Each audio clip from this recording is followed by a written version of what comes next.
Muy buenas noches. Como siempre, es un gusto, un placer presentar ante ustedes, ante el auditorio, el público y en el auditorio del Instituto Cervantes, nuestra institución aliada, amiga, hermana, con la que tenemos tantos proyectos interesantes y necesarios, la Universidad Nacional Autónoma de México y toda su red académica y de investigación. En esta ocasión, el conferencista es uno de los historiadores más distinguidos que tenemos en México y sin duda alguna uno de los cuadros académicos más prestigiados y más refinados intelectualmente, que es el doctor Patrick Johansson, quien en breve nos dirigirá su exposición. El doctor Johansson es doctor en letras por la Universidad de París, por la Sorbona. Es investigador de nuestro Instituto de Investigaciones Históricas en la UNAM. Es profesor de literaturas prehispánicas en nuestra Facultad de Filosofía y Letras. También forma parte del Sistema Nacional de Investigadores de México.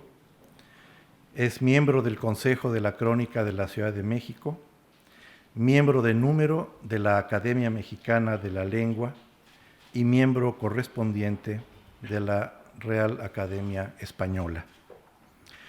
El doctor Johansson es también miembro honorario de la Asociación de Escritores en Lenguas Indígenas de México y ha publicado libros y artículos sobre la muerte en el mundo náhuatl prehispánico, la semiología de la imagen en los códices, la literatura náhuatl prehispánica y la conquista. El doctor Johansson también ha sido investigador y curador de aplicaciones digitales del entonces Consejo Nacional para la Cultura y las Artes, que hoy es nuestro Ministerio de Cultura.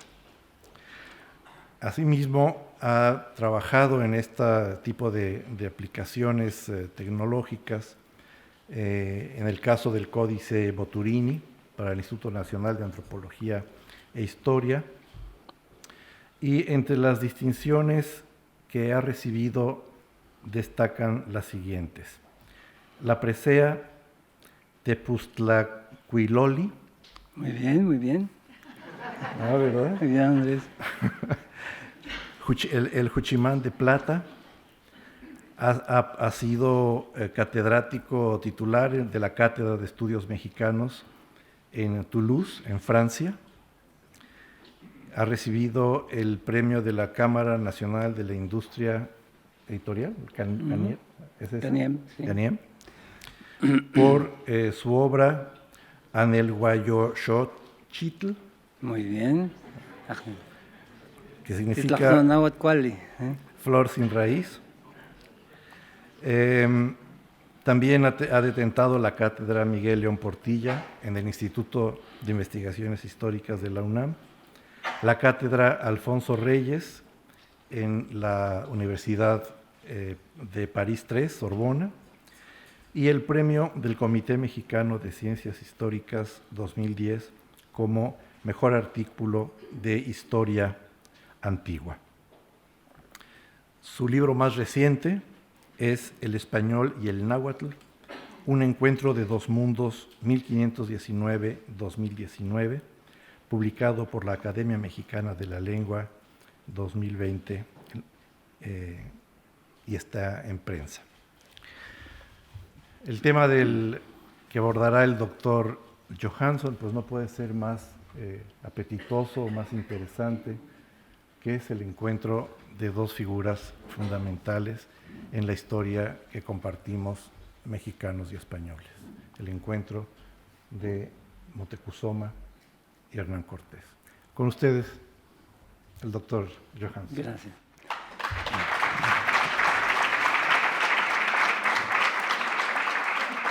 Muchas gracias, Andrés.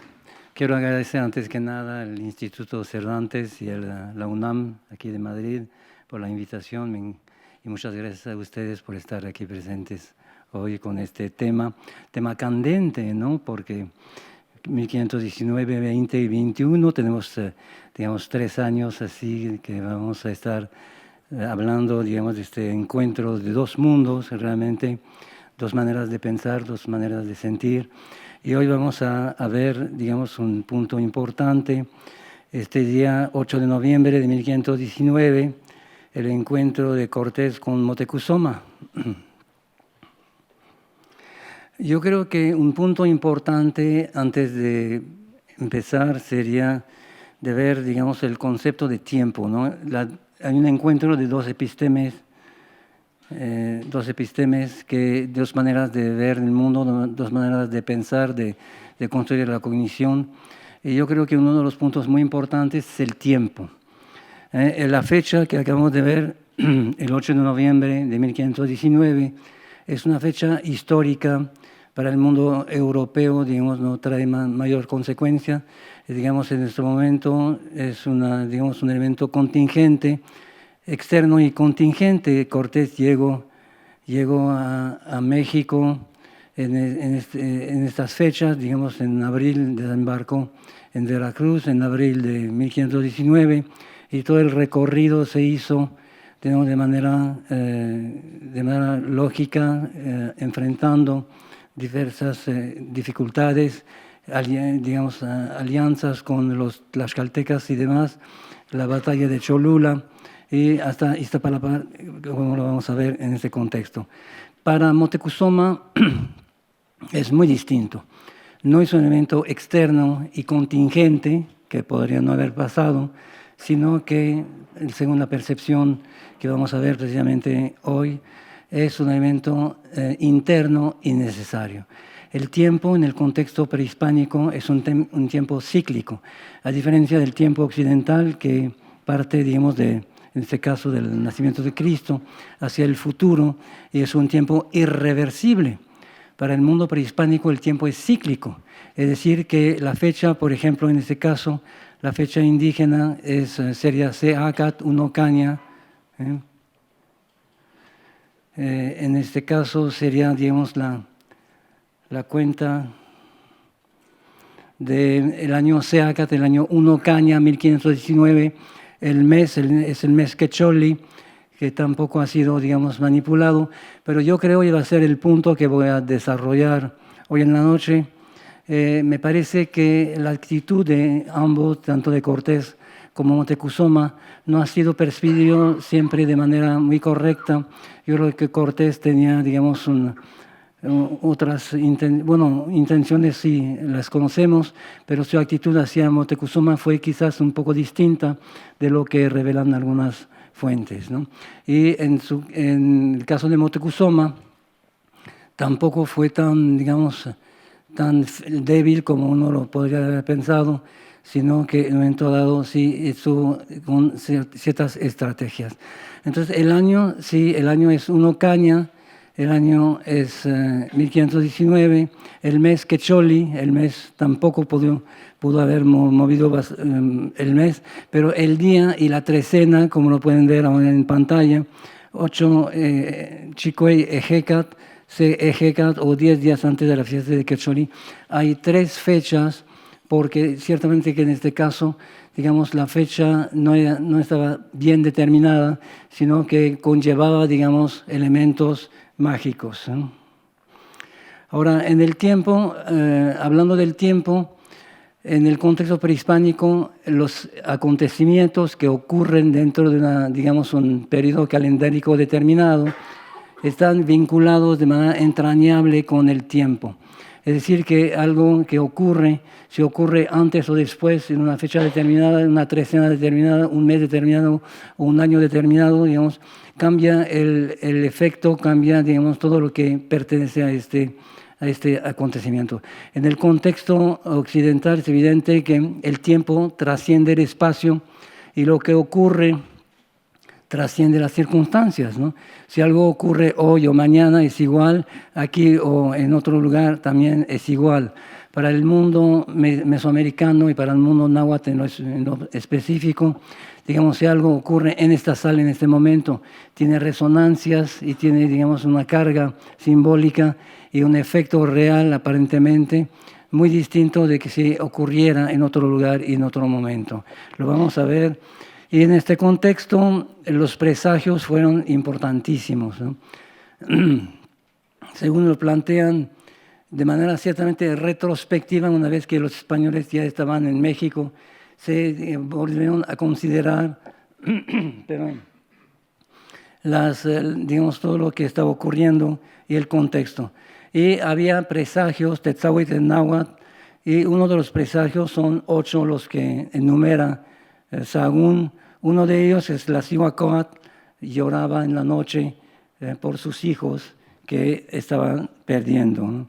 También otro elemento era también una especie de espiga de fuego. Lo voy a leer en náhuatl y ustedes, si quieren, lo pueden leer en pantalla, ¿no? En la llama Wallace en español es ok matlachiwitz en tlamantli tzawitl, ashtones tiniluecatichet, yuki en tlemiyawat, yuki en tlecuetzalot, yuki tlahuizcalli.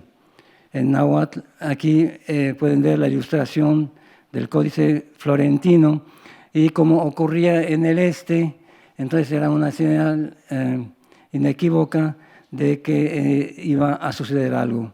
También aquí Motecuzoma senka kimotetzawi, inihkua kimihtaxisitlaltin, yukin maakame moquehquetihuitze, tepeutihuitze, moyauchichiutihuitze, kimama in mamasa. Aquí los venados, evidentemente, en este caso, son los caballos, ¿no? Se supone que este espejo estaba en la cabeza de una grulla y que Motecuzoma habría visto entonces lo que estuvieron leyendo. Aquí también hubo, y eso es un poco más pernicioso, unas interpretaciones de ciertos códices, ¿eh? Porque aquí, por ejemplo, tenemos la fiesta de Izcalli, que es el último mes del año, donde vemos la fiesta del fuego. A la izquierda arriba está el Cihuacóatl, Tlilpotonque en este caso, y en el papel del dios del fuego a la derecha está Motecuzoma Xocoyotzin, y es una fiesta. Pero la lectura, la glosa que aparece en español en cada uno, dice lo siguiente: Dios de los agüeros que les dijo cómo habían de venir los españoles a ellos y los habían de sujetar. Y el otro, Dios de los maíces o hechiceros que les confirmó lo que éste dijo, que venían ya a los conquistar. Es evidente que esta imagen no puede haber suscitado esos comentarios. Aquí el que anota, en un español en este caso, digamos, está inventando, o el informante está queriendo, digamos, dar una idea que no puede haber sido esta, porque es una fiesta que nada, en este caso, el Cihuacóatl, que era el segundo en mando en el poder político de México Tenochtitlan, que era el representante de la luna, estaba con Motecuzoma, que era, digamos, que actuaba como, en este contexto, como el dios del fuego. Ahora la presentación de los protagonistas. Motecuzoma Xocoyotzin. Xocoyotzin en náhuatl quiere decir el Benjamín, el pequeño, el xocoyote, como dicen en México todavía hoy en día, ¿no? El xocoyote. Y aquí pueden ver el códice cuando en 1502, cuando muere Ahuitzotl, que fue un gran, digamos, emperador mexica, un gran tlactoani, Motecuzoma Xocoyotzin toma el poder. El códice Teleriano Remensis. Y aquí tenemos una descripción, porque hay muchas descripciones de Motecuzoma que nos dan una imagen que me parece falsa. Aquí en el Códice Mendocino tenemos esta descripción de Motecuzoma. Fue Moctezuma de su natural sabio y astrólogo y filósofo, y astuto general en todas las artes, así militares como en las demás temporales. Y por su mucha gravedad y estado, tuvo origen en su señorío de imperio, según que los suyos le acataban una gran veneración y potestad, que, en comparación de sus antecesores, ninguna llegó con harta parte a tanto estado y majestad. Yo creo que es importante leer ese pequeño texto. Es uno de los códices recopilados, vueltos a pintar a partir de un original, de varios originales prehispánicos, pero eso es una opinión de Moctezuma que me parece importante, puesto que con esta descripción podemos saber que Moctezuma fue un gran guerrero, valiente, religioso y también muy inteligente, y por lo tanto, digamos, muchas de las fuentes, algunas de las cuales vamos a considerar, tienen que haber, digamos, desviado un poco la verdad de lo que había sido, ¿no? Ahora bien, cuando se acerca Moctezuma, ustedes saben, Cortés, perdón, ustedes saben que Moctezuma trata de disuadirlo, de avanzar. Le manda regalos, le manda oro, le manda penachos. Es evidente que pues, el efecto es contrario, quiere llegar más rápido todavía, ¿no? Después manda hechiceros para poner, digamos, trabas en todo este avance, pero yo creo que después, en un momento dado, va a tratar de monitorear el avance español cuando ya sabe que el encuentro es inevitable. Entonces va a tratar, digamos, de jugar con los tiempos, en este caso, para que llegue en un momento que le pueda ser favorable en este caso. Y ahora, cuando va avanzando, Cortés también encuentra unos emisarios de Moctezuma y le preguntan, ¿no? Ausan niman oyescuac que te motivuite Moctezuma. ¿Qué nami? ¿Cuál el pochtli, cuál yoloco quichtli, cuál huehue, cuál chachicalhuya? Cueye huehue tlamatli, cueye huehue tlacat, cueye cuaistac, todo lo que pregunta en este caso sobre Moctezuma. Ahora nanquilia en teteo en españoles. Cayo loco quichtli, amotomahuac, san pistactontli, san cuiloctic, cuilocatontli. Un cuilote en México, bueno, es un nahuatlismo. El cuilote es el quiote del maguey, ¿no? Que una especie de flor que sube y cuando se seca lo utilizan para construir jacales, ¿no? Entonces, todo parece indicar que era muy flaco, ¿no? Como un cuilote, ¿no? Bueno, Cortés ya lo conocen ustedes. Ahora, hay un punto también que me parece importante antes del encuentro y del diálogo, es que Moctezuma quiere desaparecer, ¿no? Y entonces sabe Moctezuma a través de sus mensajeros que Cortés se interesa muchísimo en él. Y entonces aquí, cuando así oía esto, Moctezuma, que es muy buscado, muy perseguido, que los dioses, los españoles en este caso, mucho quieren ver su rostro. Era como si su corazón se atormentara, se afligía. Hubiera huido, quería huir, quería escapar. Hubiera huido, se hubiera escondido, quería esconderse. Se hubiera escondido de los dioses, quería esconderse de los dioses. Parece distáctico todo, pero es el texto en náhuatl que viene en el Códice Florentino que muestra, digamos, toda esta inquietud, ¿no? En este caso del testigo, cuyo testimonio fue plasmado, después fue transcrito. Entonces, los españoles se interesan muchísimo y en su corazón lo determinaba, lo imaginaba, lo creaba. Así dialoga con su corazón, dialogaba por dentro. Se dice por dentro, se decía que en algún lugar entraría en una cueva. Y aquellos que lo consolaban, en quienes estaba puesto su corazón, en quienes confiaba, algunos de ellos le hacían saber. Le decían, se sabe del Mictlán, de la Casa del Sol, de Tlalocan y de Zincalco, hacia dónde dirigirse, en donde él decidiera. Esos 4 lugares son los lugares del inframundo. Es decir, cuando Moctezuma decide irse, entre comillas, pues los sabios que lo acompañan dicen, bueno, tienes 4 oportunidades. Mictlán, Tonatiuhcán, Tlalocan o Zincalco, es decir, uno de los 4 lugares del mundo. Es decir, que tiene que morir. Ahora, yo creo que en este caso no es cobardía de su parte, no quería morir para evitar el encuentro, sino que en un momento dado había habido un modelo ejemplar. Huemac, el emperador, el último emperador de los toltecas, había, digamos, culpable de la caída del imperio tolteca, se había colgado en la cueva de Zincalco, y entonces era el modelo ejemplar. Me parece que cualquier emperador de un imperio que llegaba a su fin tenía que alinearse sobre el modelo ejemplar. Yo creo que Huemac había puesto el modelo ejemplar, se había suicidado, se había colgado en la cueva de Sincalco, y entonces es por eso que Moctezuma había escogido, lo vamos a ver aquí, es la cueva de Sincalco. Él escogió el Sincalco. Hay un mito en torno a todo eso bastante complejo, no lo puedo mencionar ahora, pero donde él va al Sincalco, bueno, quiere ir al Sincalco y manda ofrendas a Huemac, que está precisamente en la cueva de Sincalco.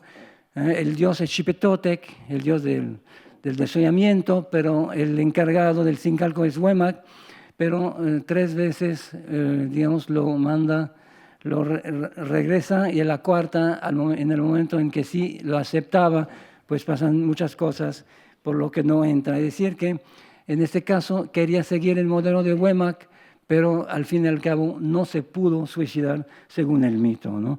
Pero en este caso aquí pueden ver que quiere ir al Sincalco y de hecho pues no puede ir, por lo que va a tener que esperar la llegada de los españoles, ¿no? Aquí arriba pueden ver que en un momento dado están preguntando los españoles a un emisario cómo es, ¿no? Y en la parte de abajo tenemos el Coacalco. Coat en náhuatl como cuate, Coat es el gemelo, es el amigo. El Coacalco era el templo de los dioses foráneos, un poco como los romanos, ¿no? Que ponían dioses también de los pueblos conquistados, uno nunca sabe, ¿no? Los mexicas hacían lo mismo. Y entonces aquí lo que les decía del espacio del tiempo es muy importante, porque cuando llegaban los emisarios, los mensajeros, con una mala noticia, evidentemente en ese caso, no la quería oír en su palacio. Los mandaban en el Sincalco, y se supone que el espacio-tiempo, el momento y el lugar podían incidir sobre el contenido, lo que para un pensamiento occidental sería un poco raro, ¿no? Si uno llega con una mala noticia, que la veo yo aquí o afuera, pues es igual, ¿no? Entonces, pero para el mundo prehispánico aparentemente no. Podía, digamos, el espacio del Coacalco y el momento en que recibía la noticia incidir sobre el contenido de la noticia. Eso me parece muy importante, porque tenemos un encuentro de 2 mundos, de 2 maneras de pensar, y eso va a incidir muchísimo sobre los hechos, ¿no? Llegamos aquí al encuentro de Cortés con Moctezuma. Moctezuma, como ustedes lo saben, porque se dice Moctezuma, ¿no? Hay, digamos, juegos de palabras, metátesis en náhuatl, ¿no? Se puede decir Moctezuma, Moteuxoma o Moctezuma, que es Mosoma, enojarse, Tecu, que está en medio del Señor, que se enoja, Moctezuma.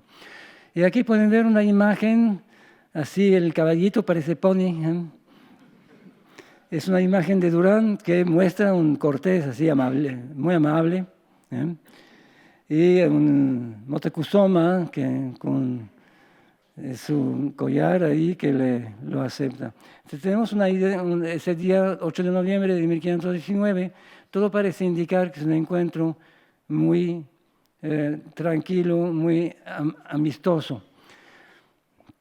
Cuando Cortés llegó, se apeó del caballo y, habiendo hecho una muy gran reverencia y humillación a los reyes, quiso abrazar a Moctezuma, aunque no lo dejaron llegar. Y el mismo Cortés dice: yo me apeé y le fui a abrazar solo, y aquellos 2 señores que con él iban, que es su hermano Cuitláhuac y Cacamatzin de Texcoco, me detuvieron con las manos para que no le tocase. Y ellos y él hicieron a sí mismo la ceremonia de besar la tierra, como hacen, tocaban la tierra y la ponían en la boca. Mandó a aquel su hermano que venía con él que se quedase conmigo y me llevase por el brazo, y él con el otro se iba delante de mí poco trecho. Aquí tenemos un pequeño problema. Se supone que Moctezuma cree que Cortés, o lo creyó durante un tiempo muy breve, era Quetzalcóatl, ¿no? Porque, ¿se acuerdan? Antes de la llegada de Cortés en 1519, había habido la expedición de Francisco Hernández de Córdoba en 1517, que se había quedado por Tabasco, pero como los mexicas tenían guarniciones en Tabasco, entonces es muy probable que hubiese sabido de la llegada de seres extraños. En 1518 Grijalva hace lo mismo, sube hasta Tampico y él sí, bueno, en este caso sí tiene la noticia y manda inclusive regalos. Muy mala idea de su parte, porque cuando Grijalva regresa a Cuba, pues evidente que los que están en Cuba, bueno, Cortés que estaba en ese contexto, pues van a venir a México con muchas más ganas, ¿no? Pero aquí entonces hay una posibilidad, porque el este y 1519, Acat, Uno Caña es el nombre también calendárico de Quetzalcóatl. Entonces, digamos, todo ese contexto espaciotemporal era, digamos, una indicación de que podría haber sido el dios, y por eso en un momento dado fueron teules, ¿no?, los dioses que llegaban. Pero aquí tenemos que cuando llega Cortés y lo quiere abrazar, lo detienen. Es evidente que si es Quetzalcóatl, ¿cómo van a detener a Quetzalcóatl, no? Mejor detienen a Moctezuma, pero no al dios, ¿no? O sea, yo creo que en este caso ya nadie creía que Cortés era Quetzalcóatl. Si bien permanecía, digamos, la duda sobre lo que procedía delante de esta llegada de los españoles, ¿no?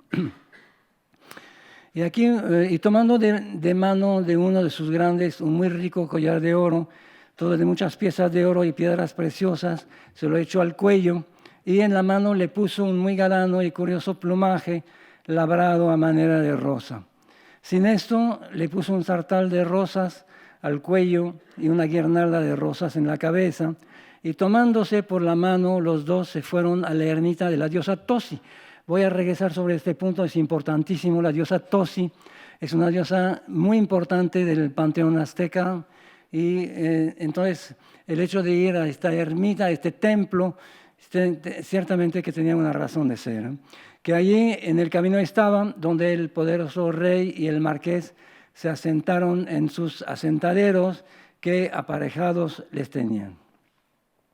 Aquí tenemos una imagen del lienzo de Tlaxcala, un lienzo que es de los enemigos, acérrimos enemigos de los aztecas, ¿no? Entonces vamos a ver después en la última parte de la conferencia, digamos, lo que aparece en esta imagen. Primero, algo curioso: Cortés y doña Marina Malintzin están frente supuestamente a Moctezuma, pero aquí le pusieron la corona, digamos que no es la de los mexicas, sino de los tlaxcaltecas, ¿no?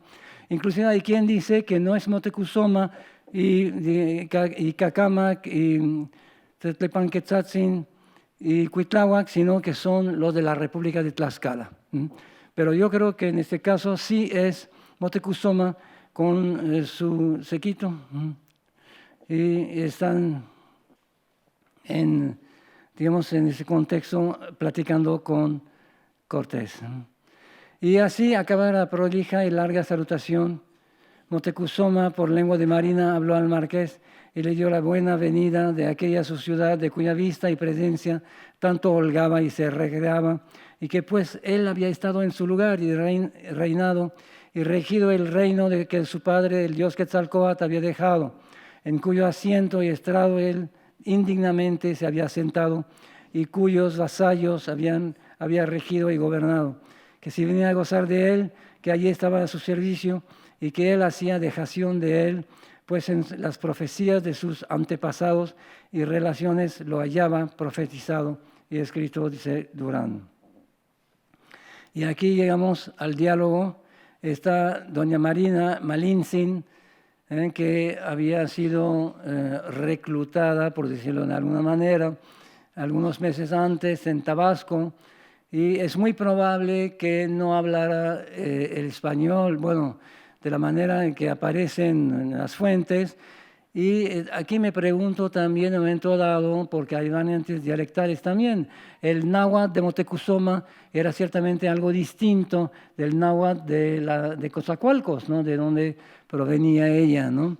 Entonces aquí yo creo que es muy probable que el diálogo entre Cortés y Moctezuma, con, digamos, la interpretación de doña Marina Malintzin, hoy en día la Malinche, pero Malinche era Cortés, ¿Se acuerdan de que le decían, nunca Moctezuma lo llamó por su nombre? Le decían Malinche, Malinche, viene de Malinche. La E en náhuatl es un morfema de posesión. Es Malincine, dueño de Malintzin, o Malinche, dueño de Malintzin. Entonces, Cortés era Malinche, el dueño de Malintzin. Y luego, curiosamente, a través del tiempo, se le puso el nombre a la mujer, a Malintzin, y el malinchismo, en este caso, llegó a ser para los mexicanos, digamos, la tendencia en apreciar más lo que viene de fuera de lo propio, que es lo propio.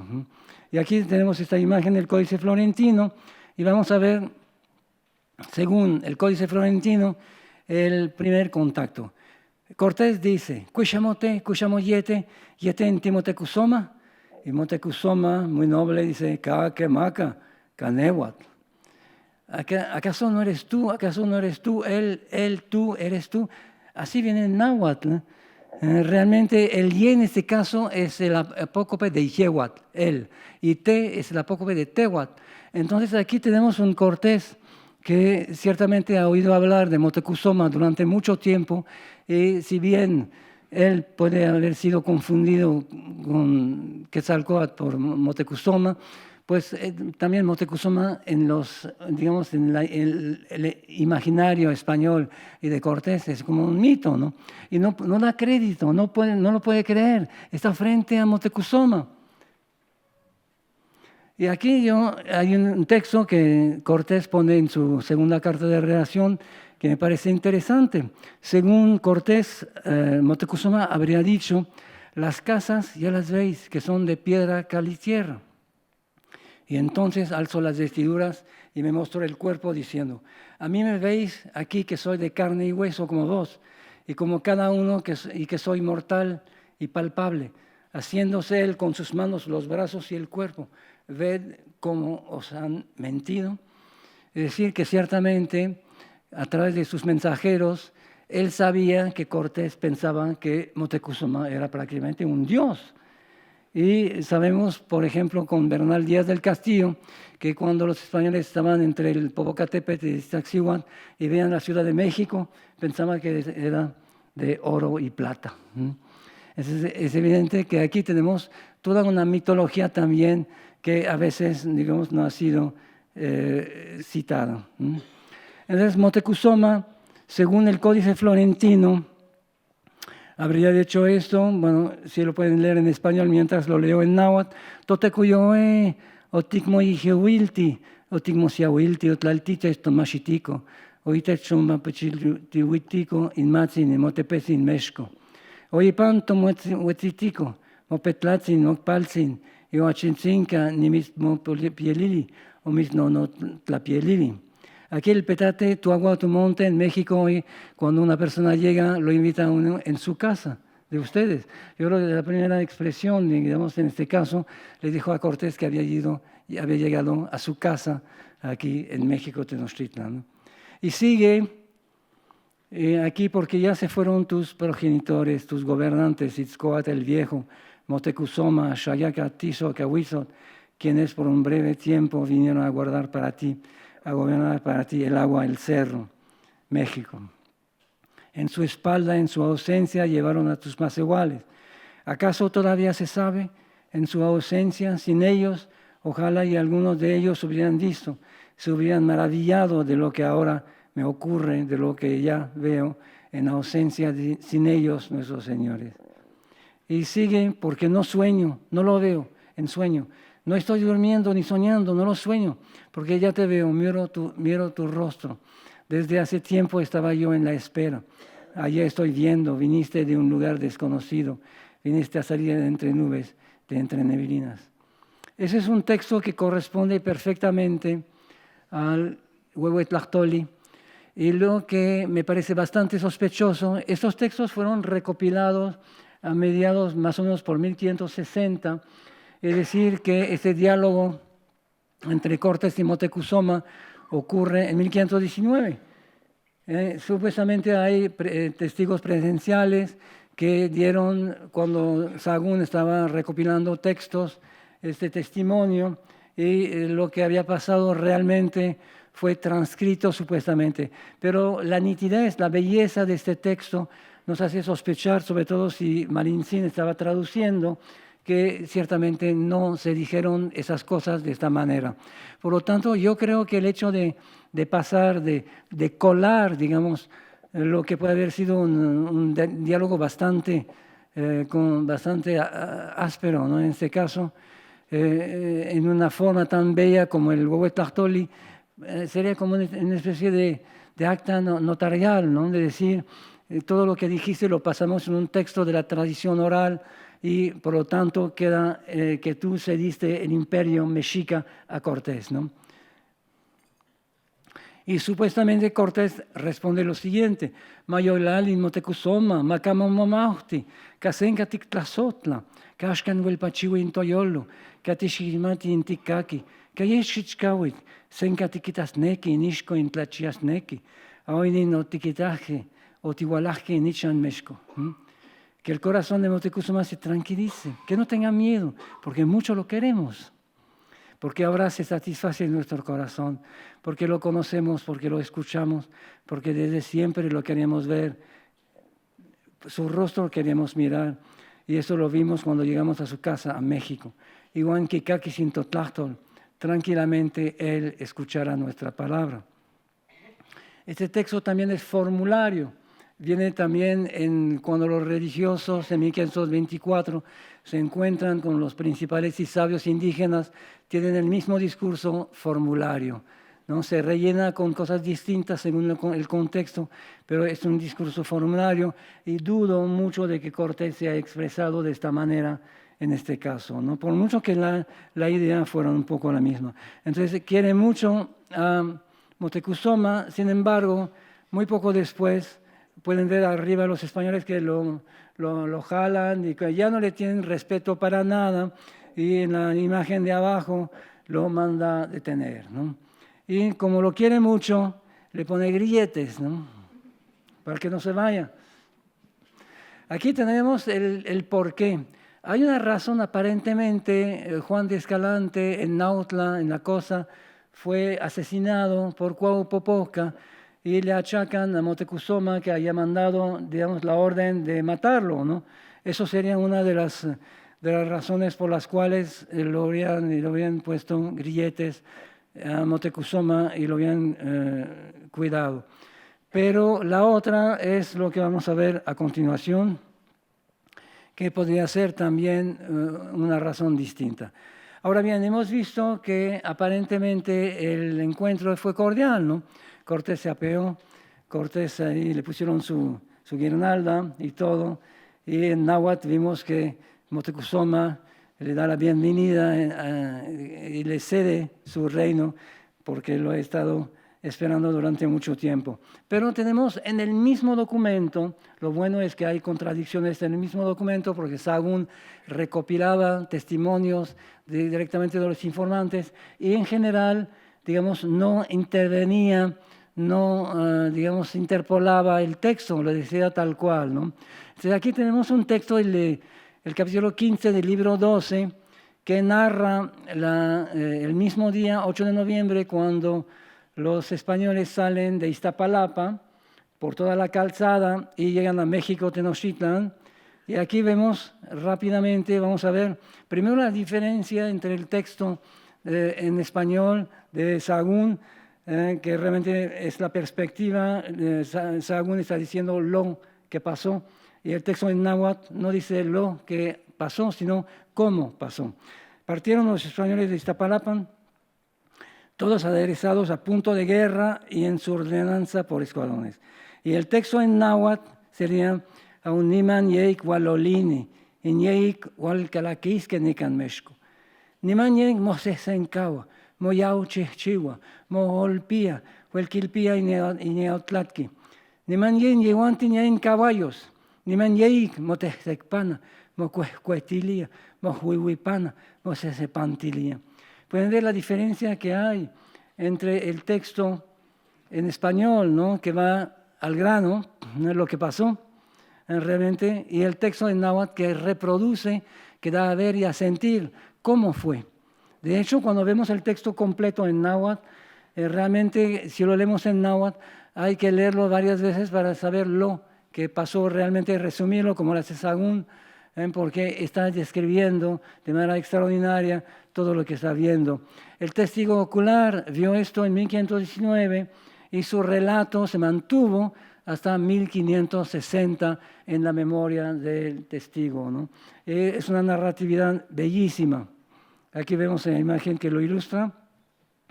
Y aquí nada más llevaban también los lebreles delante. Y en náhuatl era no llevan en chichime ni mitzcuiwan. Yakatihuitze, tlachtlanecatihuitze, nesiutihuitze, nesiutihuitze. Uno jadea cuando uno lo está leyendo, ¿no? Realmente estamos viendo la rapacidad visual del testigo ocular, ¿no? Que mantiene esta visión hasta en el momento en que recomiendan el texto que ha atesorado. Aquí están los perritos ahí, ¿no? No jadean mucho, pero... Bueno, aquí también hay el grupo de los arcabuceros, los que disparan los arcabuces, llevan el nombre del arcabuz, algo van apuntando. Y aquí está el problema, porque aparentemente cuando entraron en el palacio, en el lugar de gobierno, dispararon varias veces los arcabuces, retumban, se abren, hacen chispa, hacen estruendos y el humo se extiende, se difunde, el humo se va extendiendo, anochece por el humo se esparce, el humo se expande, provoca náusea, embriaga, marea.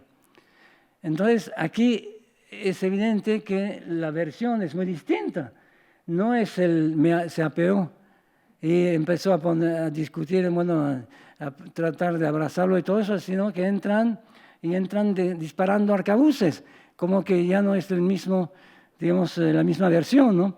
Y aquí entran, como lo ven arriba, aquí en esta parte, aquí están los indígenas aliados, y si Cortés entra con los enemigos acérrimos de los mexicas, es que Moctezuma se considera como vencido militarmente y que por lo tanto va a tener que o totalmente dejar que entren y considerarse como vencido o tener, según me parece, otra estrategia. Aquí lo vemos también, aquí pueden ver los indígenas que vienen aquí, están entrando y aquí rápidamente, aquí luego los moradores de los pueblos, los de detrás de las montañas, los de Tlaxcala, de Yuquitepec, de Huechotzingo, los vienen siguiendo, vienen ataviados para la guerra, sus chalecos de algodón, cada uno con su escudo, cada uno con su arco. Y vemos, están haciendo, bueno, el texto sigue diciendo que están haciendo así gestos para tratar de espantar a los mexicas, ¿no? No los espantan realmente, pero bueno, realmente en este caso sí entra disparando arcabuces. Y sí están entrando los enemigos, huexotzincas y tlaxcaltecas, es que no en todo lado la situación está ya hecha y se considera como vencido. Aquí vemos que los indígenas están empujando los cañones. Aquí otra imagen que me parece muy importante, la del Códice Vaticano A. Pueden ver los 2 años, Seacatl, Uno Caña, 1519,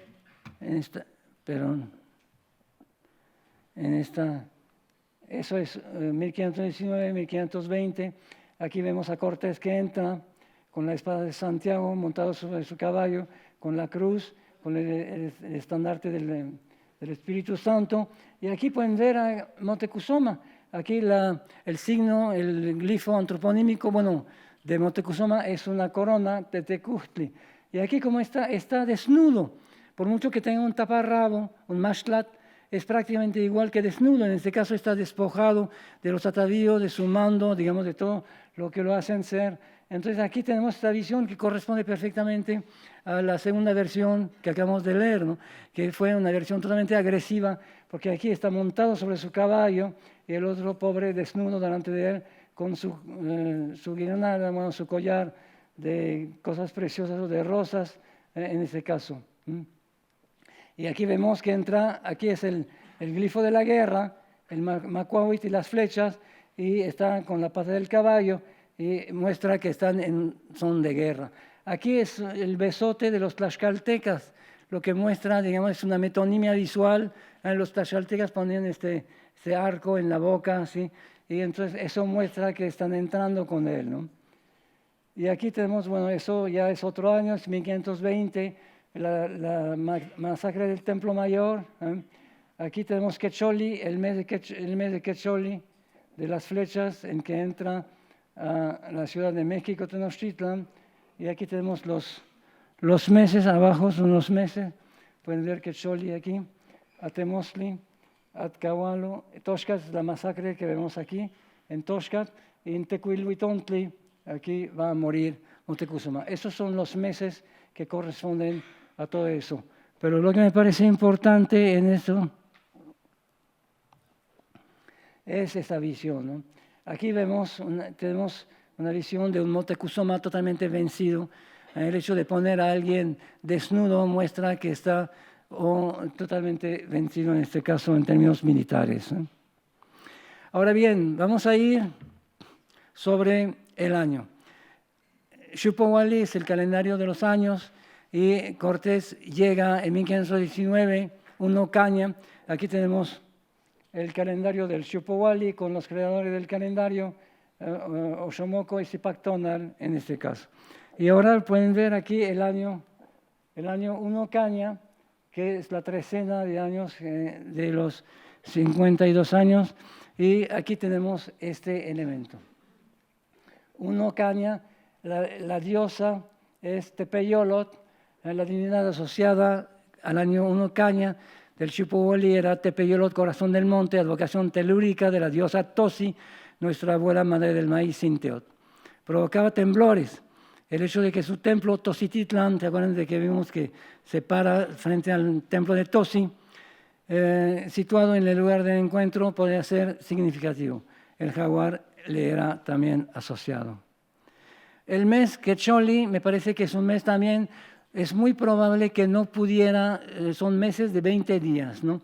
Pero me parece difícil que por mucho que trate de monitorear el avance español, que sobre 20 días pudiese realmente detenerlos o acelerar el paso, ¿no? Yo creo que el mes de Quecholi, que era un mes favorable, ciertamente en este caso, pero no creo que lo pudiera él haber, digamos, previsto. Pero es el mes de la cacería. Si regresamos con las tres fechas posibles. 8 Viento, 10 días antes de la fiesta de Quecholi, y 1 Ejecat, que vamos a considerar aquí. Y luego es cuando llegaron a Tenochtitlan, llegaron en el mes Quecholi, el día 8 Viento. Aquí tenemos el Tonalpohualli, tenemos si fuera realmente el día 8 Viento, vemos que aquí también está Tepeyolot, es el día Ejecat, que está dedicado también a Quetzalcóatl. Es una posibilidad, digamos, de que tratara de que los españoles llegaran para el diálogo que iba a ser, según él, bueno, en el templo de Tosi, estuviera en este contexto, ¿no? Porque aquí está la diosa Tepeyolot y aquí está Ejecat, 8 Ejecat, en este caso, es el día en que llegó de la trecena 1 Águila.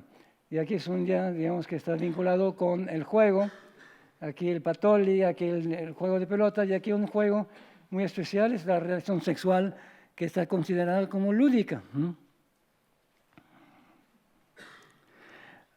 Entonces aquí tenemos también otra de las posibilidades, es que llegara 10 días antes de la fiesta principal de Quecholi, que según me parece caía también en la trecena 1 Ocelot. Aquí pueden ver aquí una trecena de Quetzalcóatl, en ese caso, ¿no?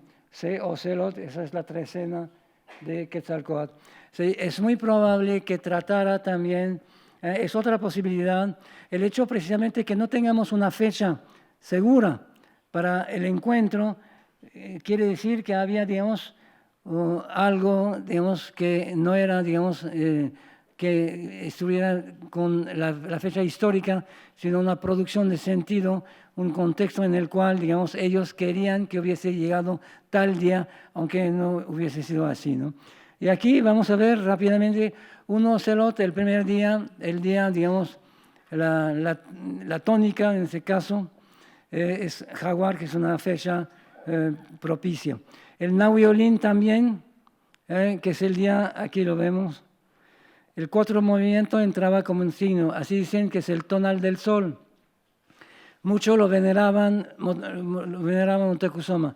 Cuando llegaba a 4 movimientos decapitaban codornices, ofrendaban fuego delante de la imagen de Tonatiuh.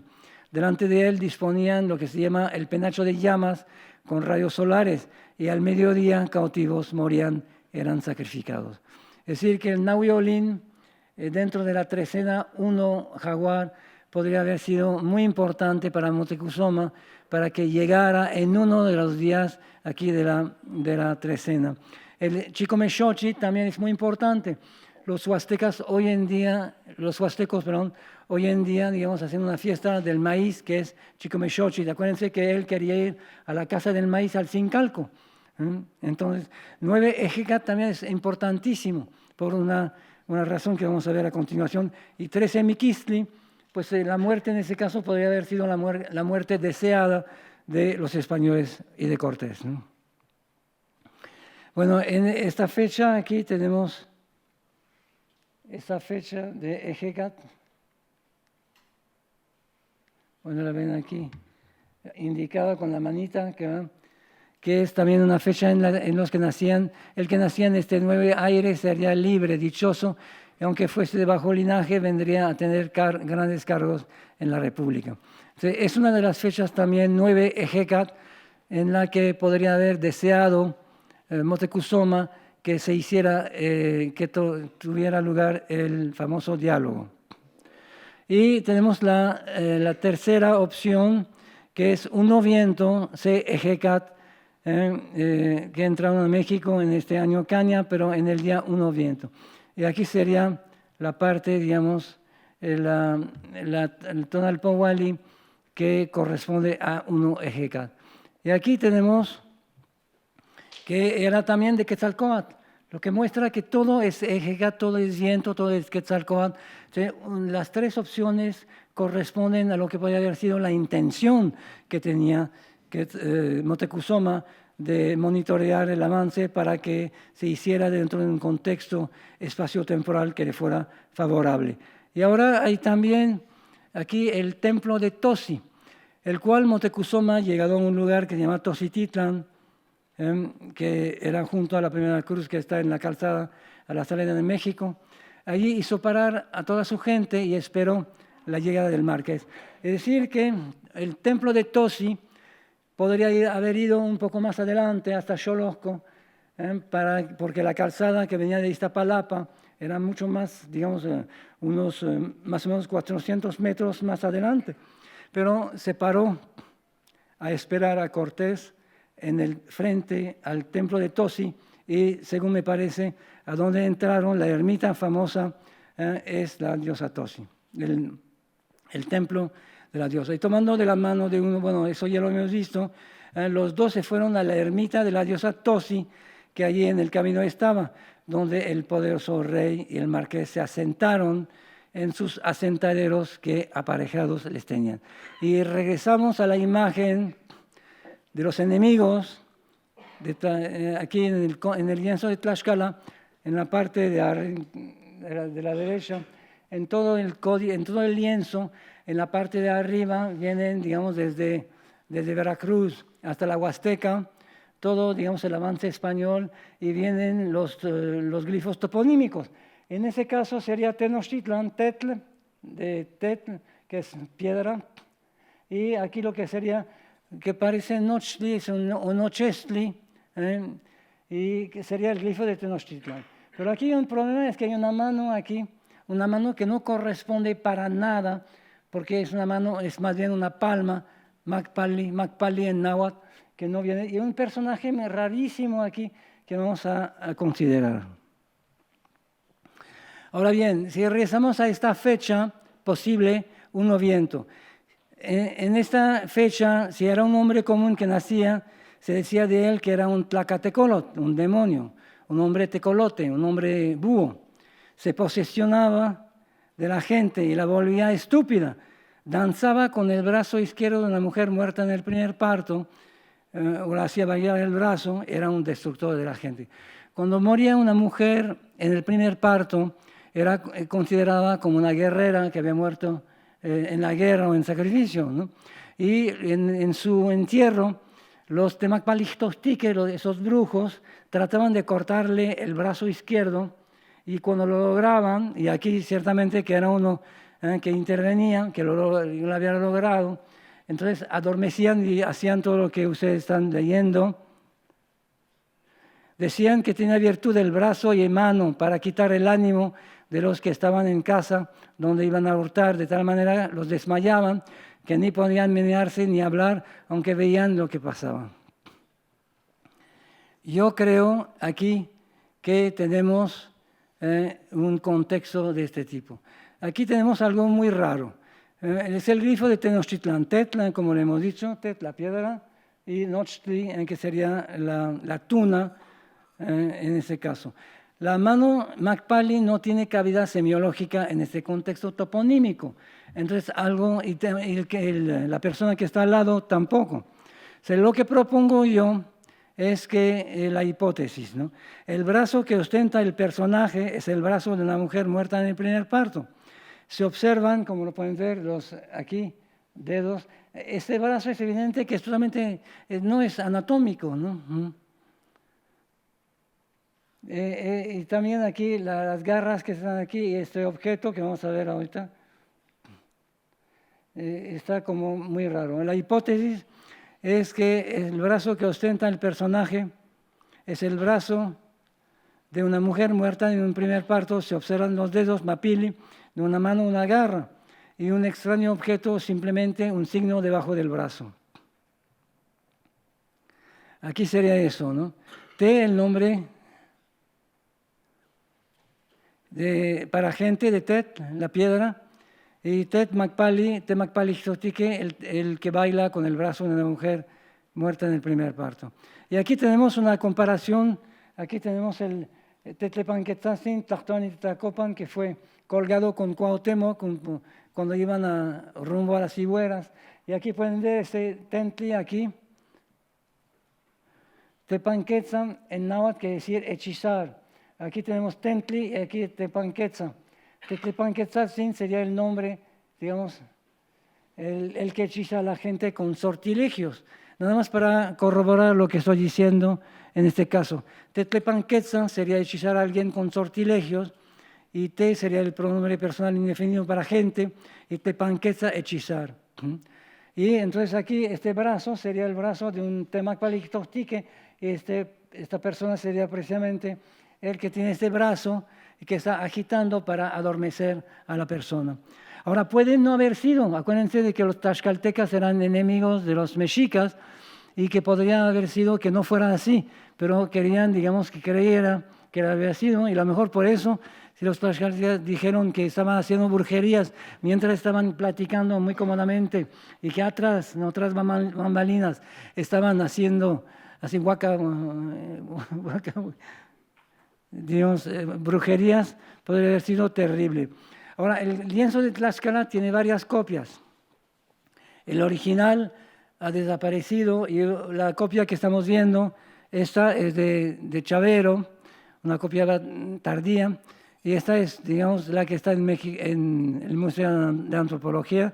Aquí vemos lo mismo, aquí en esta parte, vemos a Cortés con la Malinche y vemos el templo, y aquí arriba del templo pasa algo raro también. Pueden ver que aquí arriba del templo están haciendo algo. No está muy claro lo que están haciendo, pero aquí hay un fuego y aquí hay alguien que está sacrificando, que está haciendo algo raro.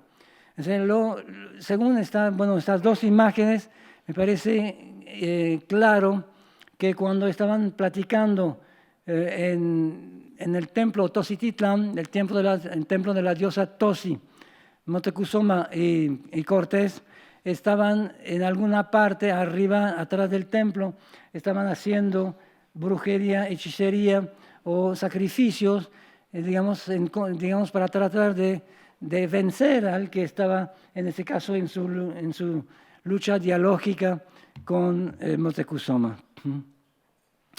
Bueno, en consideraciones finales, El diálogo, tal y como aparece en el libro 12 del Códice Florentino, fue reelaborado posteriormente con base en lo que había ocurrido realmente, pero en función de normas propias del género discursivo al que pertenecía, y para que quedara como testimonio formal de la bienvenida cordial que Moctezuma le hubiera dado a Cortés, y de hecho que le cedía su reino.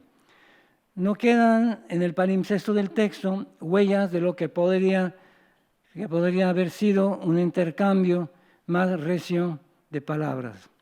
Cuando ocurre el encuentro, Moctezuma está convencido de que Cortés no es Quetzalcóatl. Sus mensajeros le informan puntualmente y además se enteró de que los españoles lo consideran como un ser casi mítico. Es probable que Moctezuma haya tratado de monitorear el avance español para que el encuentro se situara en un periodo astrológicamente favorable de la temporalidad indígena.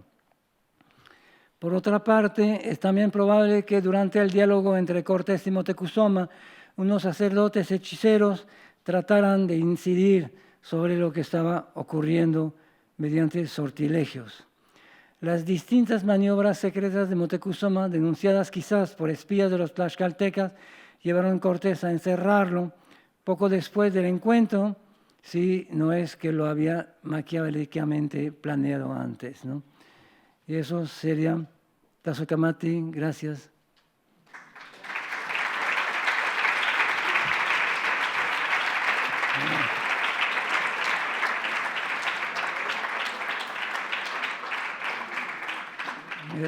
Gracias. No sé si hay unas preguntas.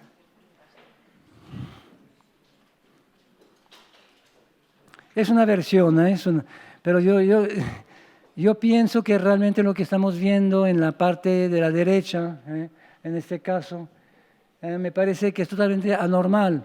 Ahora, que no haya sido así, es posible que los tlaxcaltecas lo hayan inventado para que Cortés encerrara y le pusiera grilletes a Moctezuma.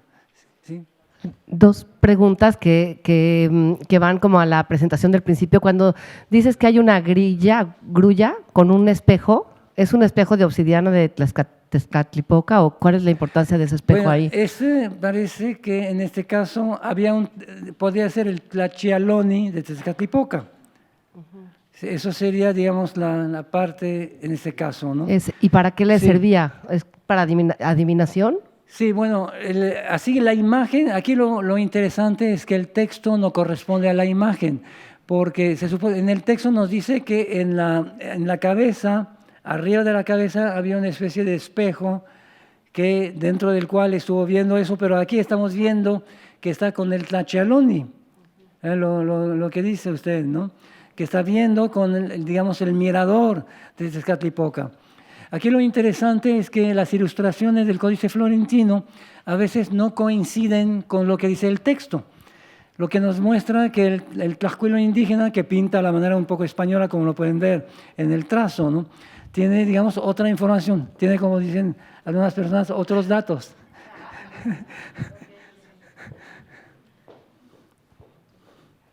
Pero sí podría ser, en este caso sería, digamos, la imagen dice esto, el texto dice otra cosa. Pero sí les convenían a los tanto, digamos, para los españoles era conveniente, en un momento dado, que en los libros indígenas, en su pasado, estuvieran ellos, ¿no? Porque era la providencia. Si nosotros ya estábamos en sus libros, en sus códices, aquí estamos, ¿no? Y para los mexicanos también era importante, porque nada podía ser exabrupto. Si algo estaba ocurriendo, es que tenía que haber ocurrido. Y por lo tanto, Moctezuma, cuando llegan los españoles, en vez de enfrentar la situación, se voltea hacia sus sabios y dice, a ver, ¿dónde está esto en sus libros? Y empiezan a inventar, ¿no? Que sí, aquí están y todo eso, ¿no? ¿Sí? Sí, hola, buenas tardes. Muchas gracias por la charla. Me llama mucho la curiosidad la representación de Malinche. Usted ha dicho que probablemente mucho de lo que sabemos es lo que ella interpretó, pero mi duda es, muchas de estas fuentes en náhuatl eran que habían escuchado lo que dijo Moctezuma y otras fuentes en castellano escucharon lo que ella interpretó, ¿no? Entonces, eso es lo que estamos analizando hoy, si entiendo bien. También me interesaba saber cómo es representada ella, porque aparece en muchos de los códices y usted ha dicho que estos códices muchos son posteriores, ¿no? Que son, no se conservan los originales, no sé si lo he entendido bien, y si coinciden la posición de ella o si aparece siempre ella en los códices cuando hablan de este momento, de este día, de este encuentro. Pero no entiendo bien lo que me quieres decir. ¿Que no coincide qué con qué? En la primera parte que decía. Sí, Sí, la bienvenida. sí, Sí, aparentemente, bueno, aquí en esta imagen, por ejemplo, la imagen no expresa nada más que digamos, la traducción, ¿no? Pero todo lo que viene, hay un texto en náhuatl, digamos que no tengo aquí porque era bastante largo, que corrobora un poco lo que dice Durán, dicen los españoles, ¿no? Que hubo una bienvenida en náhuatl, que Cortés le puso, pero es una descripción, no es lo que dice ella, en este caso, no es lo que dicen los protagonistas, ¿no? Hay una descripción del testigo ocular, aparentemente, que dice que le puso el collar, no dice que lo trató de abrazar en ese caso, ¿no? Pero aquí lo de la Malinche, de Malinche sería, digamos, lo que dijeron tanto Moctezuma como Cortés, ¿no? La otra es una descripción que no es de ella, que es de un testigo ocular, ¿no? Pero sí se dice en náhuatl también lo mismo, ¿eh? Pero hay que pensar también que por mucho que venga en náhuatl, no quiere decir que sea auténtico, porque acuérdense de que una cosa era el informante que venía, que declaraba oralmente lo que había pasado supuestamente, y luego los latinos, es decir, los indígenas que habían estado en el Colegio de la Santa Cruz de Tlatelolco, que hablaban náhuatl, latín, griego y varias lenguas indígenas que eran, digamos, intelectuales extraordinarios y adquiridos evidentemente ya catequizados y estaban evidentemente a favor de los españoles. Ellos interceptaban un poco la información, ¿no? Y sobre todo lo que estoy diciendo es que me parece que es una falsedad, una falsificación compositiva. Es decir, que al componer en términos formales el discurso, le ponen un sello de verdad, como si fuera, con lo que dije al principio, un acta notarial. En náhuatl es muy interesante y me parece que los parónimos, no los homónimos evidentemente, los parónimos son importantísimos. Tlacati en náhuatl quiere decir nacer. Tlacatía, que es un parónimo, ¿no? Está muy cerca, quiere decir dar una forma. Para el pensamiento náhuatl, cuando uno nace, uno toma una forma. Y cuando uno le confiere una forma a algo, ese algo nace a la existencia. Así que lo formal es importantísimo. El fondo, el contenido también, evidentemente, pero el contenido y la forma, como si fuera poesía, no se pueden desprender. Entonces, incluso Sahagún lo hizo muy bien. Cuando vio, por ejemplo, cuando estaba hablando de la Biblia, que todos los conceptos cristianos, pues nadie los entendía, por mucho que se tradujeran bien en español, porque en náhuatl, perdón, porque el náhuatl es una lengua muy polisintética, por lo tanto, sí se puede decir cualquier cosa de cualquier manera en náhuatl, pero él se dio cuenta de que tenía que colar la Biblia, bueno, el catecismo, digamos, no solamente en la lengua náhuatl, pero en el frasis náhuatl, en las repeticiones, como lo vimos ahora, por ejemplo, que repiten 4, 5, 6 veces, porque en el contexto indígena la causalidad no es como en el mundo occidental, la causa de lo que da el efecto, es una causalidad de la impresión. Es decir, se repite, se repite, se repite, y después de la repetición queda impreso cualquier cosa, la idea, dentro del ser. Muy distinto del mundo occidental, porque en el mundo occidental, como Aristóteles, ¿no? Uno busca las causas de las cosas, remonta hasta Dios, ¿no? De causas en causas. Pero en el mundo indígena las causas pues, aparentemente no interesan o entendieron que pues, no hay causa, digamos, que valga. Entonces es la impresión. Por eso también no solamente decían, repetían, sino que bailaban, somatizaban, ¿no? En la danza, en el cuerpo, todo lo que había que transmitir, ¿no? Por eso también el lenguaje poético. Todo, digamos, no solamente los poemas de Nezahualcóyotl son poéticos, sino que todo el lenguaje, vimos un poco ahí en la descripción que da, por ejemplo, de la llegada de los españoles de Iztapalapa, México, es poética. Estamos viendo lo que pasa, ¿no? Estamos viendo los caballos, la inquietud, cuando los ballesteros se voltean, cuando se forman los caballos y todo eso, ¿no? Es la forma. Yo creo que los mexicas eran barrocos mucho antes de que llegaran los españoles, ¿no? La forma es lo primero. Buenas tardes. Por curiosidad, quería saber si el idioma, el náhuatl, que usted lee, si es que hoy en día se lee y se escribe o lo hablan algún indígena.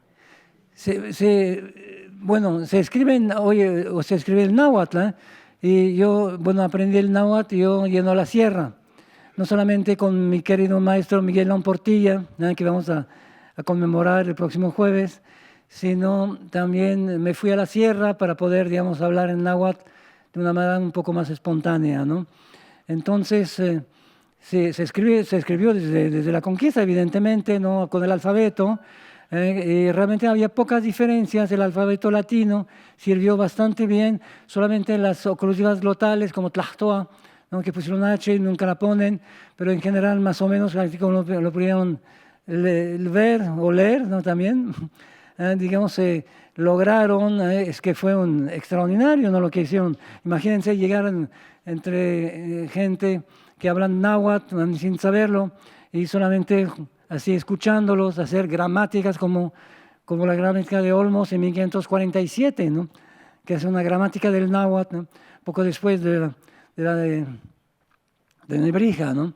Que en 1492 hacía la primera gramática del español, ¿no? Y relativamente poco tiempo después, ¿no? 1547, una gramática del náhuatl, con, digamos, todo lo que, la mecánica extraordinaria, ¿no? Que está descrita de manera extraordinaria por Andrés de Olmos, ¿no? Vale, muchas gracias.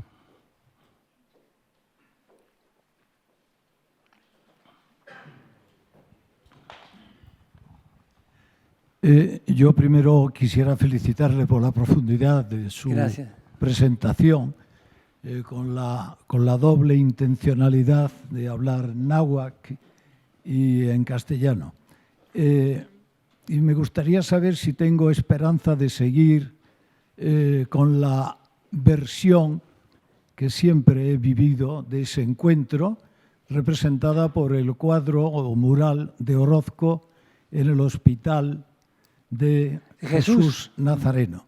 Yo soy médico y naturalmente me he ocupado mucho de la obra de Cortés construyendo hospitales.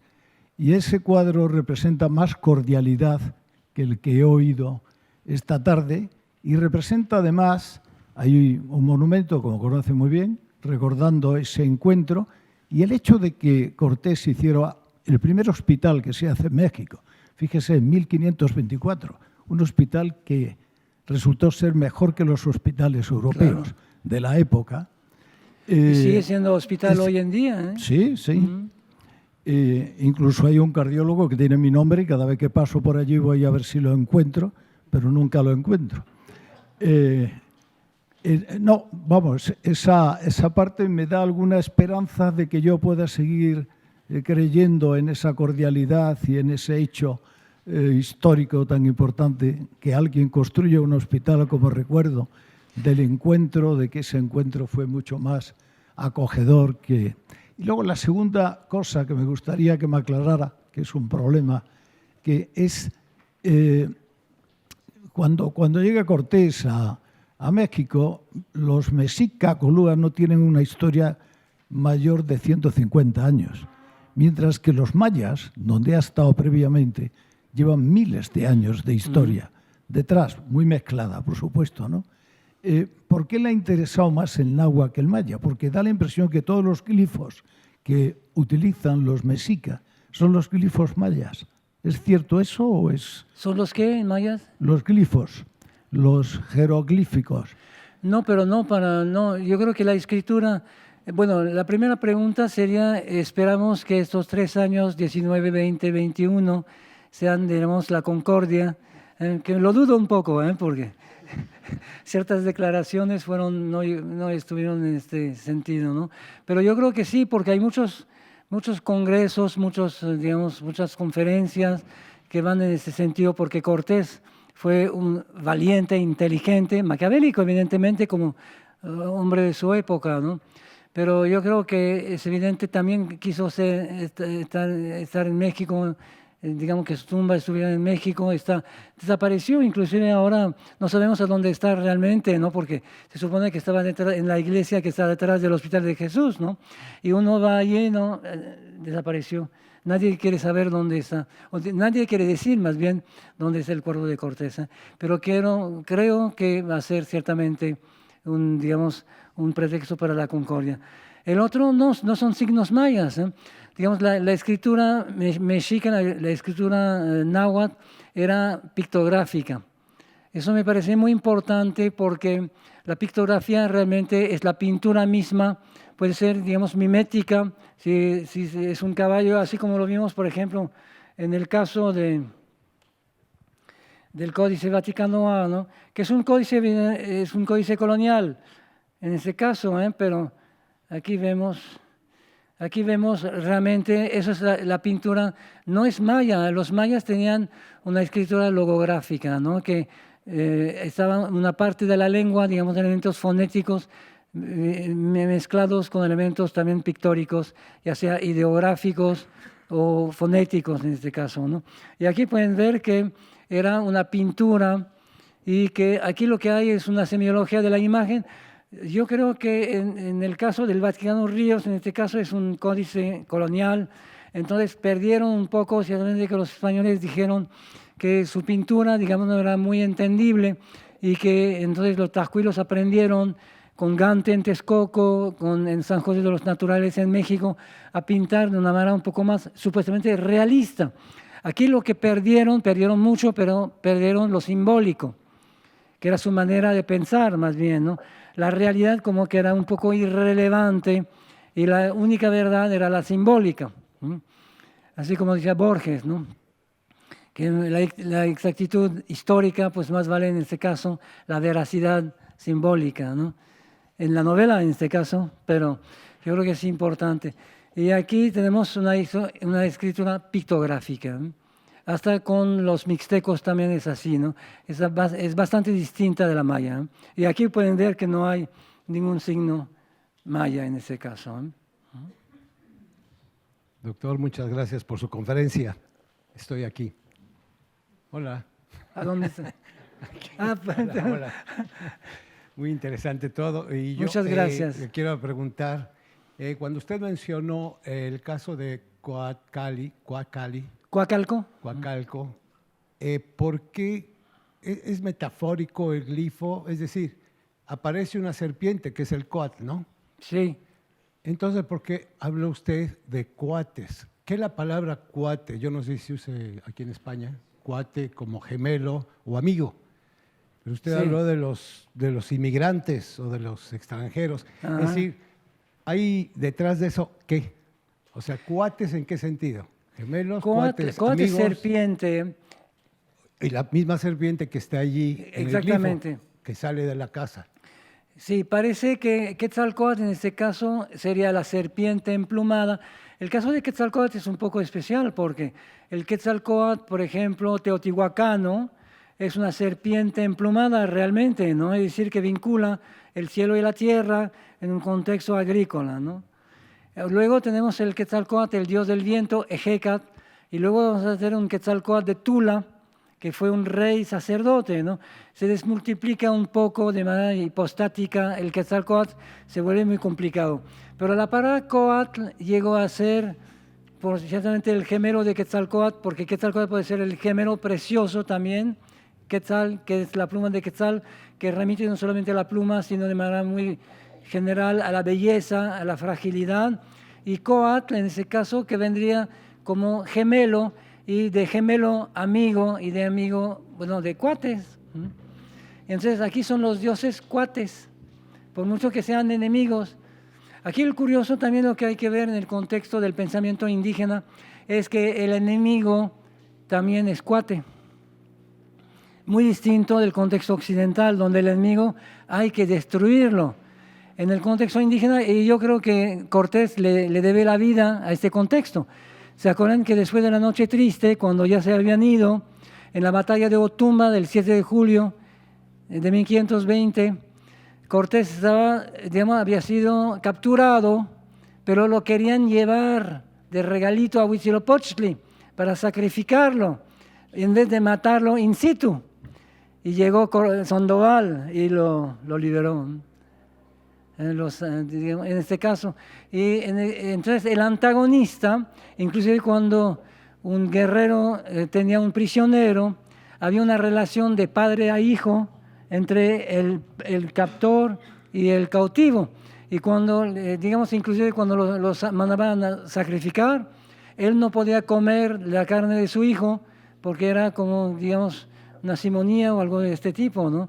O sea, había una relación con el antagonista, con el enemigo, muy distinta de la que prevalece en el mundo occidental, donde había que matar al otro, destruirlo. En ese caso había que vencerlo, sacrificarlo y asimilarlo a lo que era uno, ¿no? Cuando Huitzilopochtli, por ejemplo, mata a los Senton-Wisnahuas y a su hermana Coyolxauhqui, se ponen las insignias sobre él mismo, ¿no? Es decir, que asimila al otro a su ser propio. Es una especie de comunión, un acto de amor, una guerra amorosa, porque uno mata al otro para que, se vuelva, lo asimila a su ser propio, ¿no? Yo creo que hay muchísimos elementos cognitivos del pensamiento indígena que me parece muy importante, diferenciar del pensamiento occidental para entender la reacción de los mexicas y todo lo que fue después, como cuajó el pensamiento mexicano también, ¿no? A través de este antagonismo, de esta asimilación, de ese ir y de venir, ¿no? Donde se hizo el mestizaje, no solamente racial, sino cultural también, ¿no? Entonces, Coacalco, la casa de los cuates, de los dioses cuates. Doctor, muchísimas gracias por su erudita exposición. A ver, ¿a dónde? Acá también. Sí, Y me gustaría saber cuál es su opinión acerca del papel que jugó la Malinche en la conquista. ¿El papel de Malintzin? Sí. Bueno, Malintzin primero fue una intérprete, ¿no? Que hablaba maya y náhuatl, que fue descubierta de manera incidental. Que este tesoro, cuando Jerónimo de Aguilar, que hablaba maya, pudo hablar con ella, entonces se dieron cuenta de que podía comunicarse con la guarnición y los mercaderes mexicas, ¿no? Entonces, pues para mí fue ciertamente el primer trauma quizás, ¿no? De una mujer, ¿no? Que está en el caso del diálogo, por ejemplo, entre los dos, ¿no? Esta mujer que está educada dentro de todo el contexto prehispánico, de valores prehispánicos, y que está viviendo diariamente con los españoles y empieza a ser el esclavón, ¿no? Y sufrir en carne propia esta divergencia de sentimientos. Y la primera que a lo mejor miente, porque ella se dio cuenta inmediatamente que no eran dioses, ¿no? Sin embargo, cuando vienen los mensajeros de Moctezuma, dicen los dioses, dicen esto, dicen el otro. Se miente en este caso, Iztlaca, ¿no? Miente. Entonces yo creo que para mí fue, un eslabón, fue, un primer desgarre, y pues después la casaron con varios, tiene un hijo de Cortés. En este caso yo creo que sí, es un caso muy, muy, muy, muy especial, ¿no? Pero sabemos muy pocas cosas de la Malinche, ¿no? Incluso la Malinche, yo creo que no hay que decir la Malinche, es Malintzin. Doña Marina o Malintzin, pero no la Malinche, porque no fue malinchista, fue víctima de todo eso. Malinche es él, Malinche, el dueño de la Malintzin. Pero me están indicando pues que tenemos que concluir nuestra sesión. Gracias. Muchas gracias.